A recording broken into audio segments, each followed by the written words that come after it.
Aujourd'hui, nous avons organisé l'inauguration de notre exposition sur la radioactivité. Nous sommes à Brienne-la-Vieille, à quelques kilomètres de nos centres de stockage en surface. L'objectif, c'est de bien faire comprendre le phénomène de la radioactivité, parce qu'après, ça facilite notre travail d'explication sur la gestion des déchets radioactifs.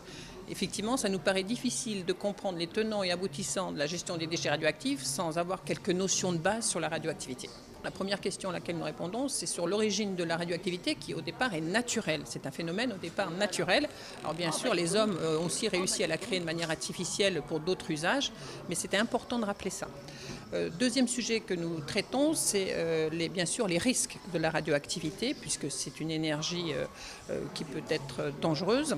Et puis enfin, nous traitons aussi tous les usages de la radioactivité, de la production d'électricité jusqu'à l'usage militaire, c'est-à-dire la fabrication de la bombe nucléaire, en passant par les usages de la vie courante, aussi bien dans l'industrie, pour traiter par exemple les aliments et les stériliser, mais aussi dans le domaine de la santé, pour toute la radiothérapie. Il y a aussi toute une partie de l'exposition qui est consacrée aux recherches scientifiques, aux grandes découvertes scientifiques sur la radioactivité, qui a d'ailleurs permis à la France d'avoir quelques prix Nobel, dont Marie Curie bien sûr.